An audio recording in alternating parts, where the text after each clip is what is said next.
यीशु मसीह क्या कह रहा है? यीशु मसीह कह रहा है संसार में तुम्हें क्लेश होगा, होता है। दोस्तों याद रखो, ये हमारा हिस्सा मसीह लोगों का। आज पूरी दुनिया के अंदर, सुनो मेरी बात को, सबसे ज्यादा सताए जाने वाले लोग कौन हैं? मसीह लोग हैं। क्यों सताया जाता है? क्योंकि लोगों को और शैतान को कहीं ना कहीं ये पता लग चुका है कि ये सच्चे परमेश्वर के पीछे चलने लगे हैं।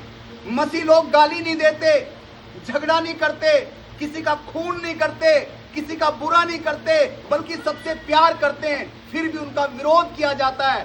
क्यों? क्योंकि वो सच्चाई की तरफ चलने लगे।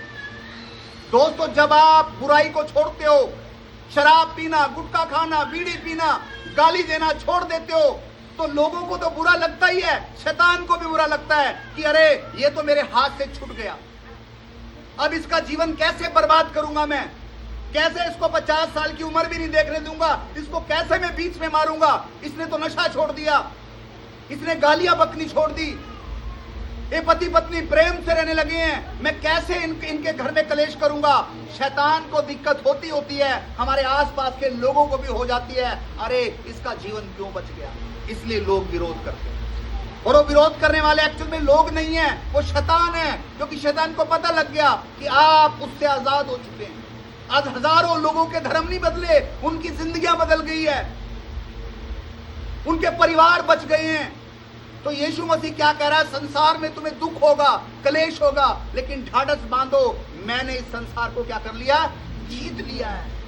दोस्तों यीशु ने पहले इस संसार को जीत लिया, चिंता करने की जरूरत नहीं है, क्योंकि बाइबल कहती है जब यीशु बादलों पर आएगा, हर जुबान उसकी अंगीकार करेगी कि यीशु प्रभु है। और आज जो लोग विरोध करते हैं, लिखा हर घुटना उसके सामने झुकेगा और बादलों पर यीशु को देखकर कहेगा कि यीशु प्रभु है। हालेलुया। लेकिन उस समय कोई फायदा नहीं होगा, लेकिन हमने उसको मान लिया। इसलिए दोस्तों कौन टिका रहेगा परीक्षा के अंदर, तकलीफों के अंदर, जब लोग ताने मारे, कौन टिका रहेगा? वो नहीं टिका रहेगा जो चमत्कारों के लिए पीछे चला यीशु मसीह के। सुनो मेरी बात को, वो नहीं टिका रहेगा जो रोटी के लिए, चीजों के लिए यीशु मसीह के पीछे चल रहा है, लेकिन वो टिका रहेगा जिसको पता है कि यीशु मुझे सबसे बड़ी चीज देता है, अनंत जीवन। वो टिका रहेगा। कौन टिका रहेगा? जो परमेश्वर के वचन को सुनता है, जो प्रार्थना करता है, जिसका रिश्ता प्रभु के साथ सही है, वो टिका रहेगा, वरना बिखर जाएंगे लोग। माफ कीजिएगा, हम में से एक भाई था, धनराज शायद उनका नाम था, उसी का सवाल था, कहता मेरे पिता की मृत्यु हो गई। मैंने कहा क्या तेरे परिवार में जब तू और ईश्वरों को मानता था कभी किसी की मृत्यु नहीं हुई? तो प्रभु में अगर मृत्यु हुई तो तू प्रभु को छोड़कर भाग रहा है, लेकिन तेरे पास आशा तो है कि एक दिन सब जो प्रभु में मरे हैं वो एक दिन जिंदा हो जाए। हालेलुया। और परमेश्वर को आमने सामने देखेंगे, एक दूसरे को आमने सामने देखेंगे। तो दोस्तों बने रहो, संगति करते रहो, क्योंकि जो संगति नहीं करता, जो प्रभु के वचन को नहीं सुनता, वो जवाब नहीं दे पाएगा, और जब मुसीबत परीक्षा उसके ऊपर आएगी वो गिर जाएगा। एक पेड़ देखा आपने? एक पेड़ जब उसकी जड़ें गहरी होती हैं तो जितना मर्जी तूफान चल जाए वो खड़ा रहता है कि उसकी जड़ें गहरी है।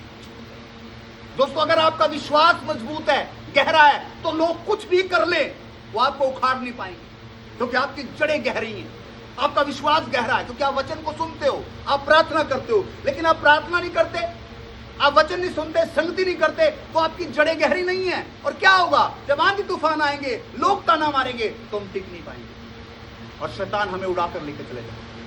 तो दोस्तों मैं आपको उत्साहित करना चाहता हूँ, आपसे जिस परमेश्वर पर आपने विश्वास किया है, वो परमेश्वर क्या कह रहा है कि ढाढ़स बांधो। क्या बांधो? कांता भाई, रविंदर भाई, प्रभु तेरा ढाढ़स बांध, पंकज भाई, प्रभु तेरा ढाढ़स बांध, हिम्मत रख, हिम्मत रख और है, मैं सदा तेरे साथ रहूंगा, मैं तुझे कभी नहीं छोड़ूंगा, मैं हमेशा तेरे साथ चलूंगा, चाहे दुख है, तकलीफ है, मैं तेरे साथ रहूंगा। प्रभु का वायदा है, दुनिया छोड़ दे कह रहा मैं तुझे कभी। ढाढ़स बांध, प्रभु कह रहा मेरी बहन, मेरी बेटी, अगर कुछ भी दिक्कत है, ढाढ़स बांध, विश्वास रख।